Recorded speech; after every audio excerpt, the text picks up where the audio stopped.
Welcome to Rambam in Depth. Today we're going to be discussing the Rambam Hilchas Psuli HaMikdashim Perek Beis Halacha Zayin. Haya Mazeh, a person, a Kohen, was sprinkling the blood of a sacrifice, sprinkling it on the Mizbeach. Benikte Yadesh Mazeh Kaidem Sheyagir Dam LaAvraham Mizbeach. And before the blood reaches the air of the Mizbeach, his hand is amputated, and he's now rendered a Balmum. He's no longer qualified to be a Kohen, to do the service of sprinkling the blood. So what is the status of that sprinkling? So the Rambam says, Lei also lei hazaya.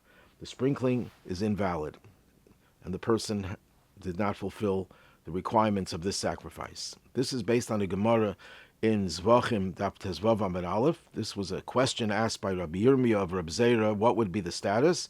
And he answers it's not a valid sprinkling, and he gives a basis for that in the Torah. The Torah uses the two phrases, the two words, V'hiza, he shall sprinkle the blood, and V'nasan, he shall place the blood.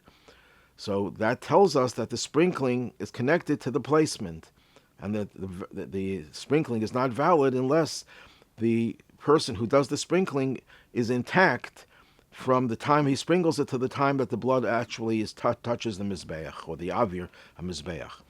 So the question is asked, Sefer Har Tzvi, from Tzvi Pesach Frank and others, from the very famous teaching of the Nemuki Yosef in Gemara Bava Kama. In Bava Kama, Daf Chavav, there's a dispute between Rabbi Yochanan and Rish Lakish about the status of person's liability for lighting a fire. Rish Lakish says the liability is because it's your property, your fire, and you're liable for what your property does to others, to harm others. Rabbi Yochanan says no, it's mishum chitzav. It's like shooting your arrow. When you shoot an arrow and it causes damage, it's your power, and you're liable because you did it. The arrow is not what brings the liability. It's your power that brings the liability. So the Nemuki Yosef raises a very obvious question. If that's true, if it's when you light a fire, it's considered as if you are causing the damage with your own hands, then how could we light Shabbos candles before Shabbos and it continues to burn during Shabbos? It's as if you're lighting the fire during Shabbos. That's the question Nemuki Yosef asks, and his answer is that no, the moment that you light the fire, it's considered as if the fire had already done the damage. Therefore, when you light the Shabbos candles before Shabbos, the moment that you light the Shabbos candle, it's as if the fire that has been burning later on has already been fully burned. So you did everything before Shabbos. That's the Nemuki Yosef's answers. In other words, what seems to be saying is that when you have an action that leads to consequences, inevitable consequences, it's considered as if it all happened the moment that you initiated that act.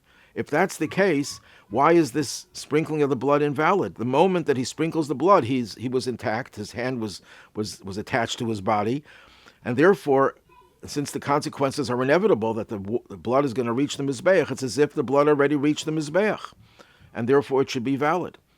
And Rav Tzvi Pesach Frank answers that we're misunderstanding the Nemuki Yosef. The Nemuki Yosef is not saying that when you make an action that leads to a consequence, that we consider the consequence already completed. That's not reality. It means regarding liability, when the moment that a person lights the fire that is going to spread and cause damage, with regard to liability, the moment that he lights the fire, it's as if he had already caused the damage. But where you need not just the liability over here, you needed the actual results, because the Torah here says v'nasan, you have to place it and connects to v'hiza, the sprinkling, to the v'nasan. That means that when you sprinkle it, it has to be completed in order for you to have fulfilled your obligation.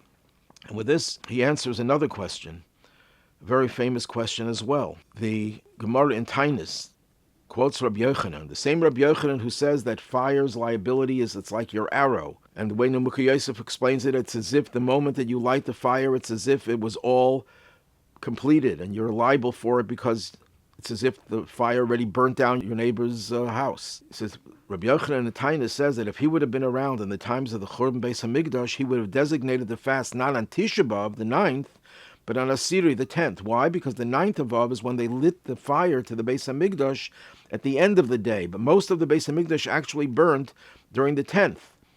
And therefore, we should fast on the 10th, because that's when most of the destruction occurred. If he was around, he would have made it on the 10th. So the question is asked, but according to the Nemuki Yosef, the moment that you light the fire that leads to inevitable consequences, it's as if you already caused all of the damage.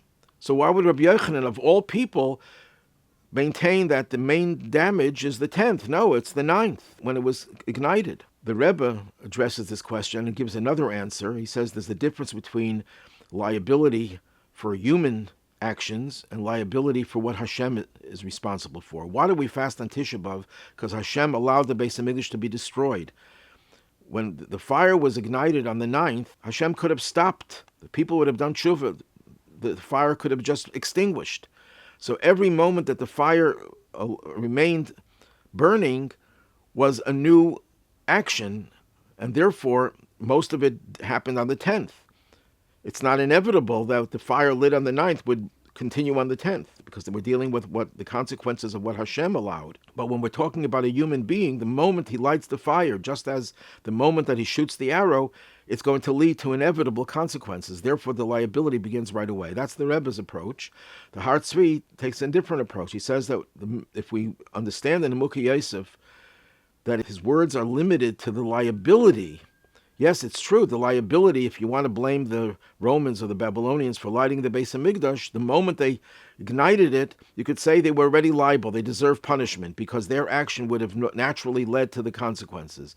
But when you're dealing with the actual churban, the mourning because of the anguish of the Beis HaMikdash burning down and being destroyed, that occurred on the 10th. You can't say it's as if it would all happen on the 9th. That's only with regard to liability. And with this, he answers another question. Also, Rabbi Yochanan, in Masechta Menachos, Rabbi Yochanan talks about a mincha. When you bring a mincha, you take the handful and you burn it on the mizbeach, and then once you do that, the rest of the mincha could be consumed by the Kohanim. But how much of the mincha has to be burnt? So the Gemara in Menachos quotes Rabbi Yochanan, who says, when the fire spreads throughout most of the kaimitz, most of the handful. So the question is asked, why most of it? The second you let the fire touch the kaimitz, the handful of flour, since it's a fire, according to Rabbi Yochanan, the way Mukhi Yosef interprets it, it's as if the whole thing was already consumed in fire. And that's Rabbi Yochanan who says this. The answer is no. What's the reason why you have to have the whole mincha being consumed by the fire? So he brings a Teres Kainim, that it says in the Torah, Kodesh Kadashim Mi'ishi Hashem. Ein lehem chelik elo la'ach ishi Hashem. You don't have a share in the mincha to be able to consume it until Hashem gets his portion. So when you're talking about reality, when is the reality of this becoming Hashem's, that's consumed by the source of holiness, the Beis HaMikdash? You can't say the moment that he lights the fire. Yes, the moment he lights the fire, you could say he did a mitzvah. But when you're talking about the mitzvah here, depends on whether the Beis HaMikdash already, the Mizbeach already received its food, its due. That has to wait until the fire spreads throughout most of it.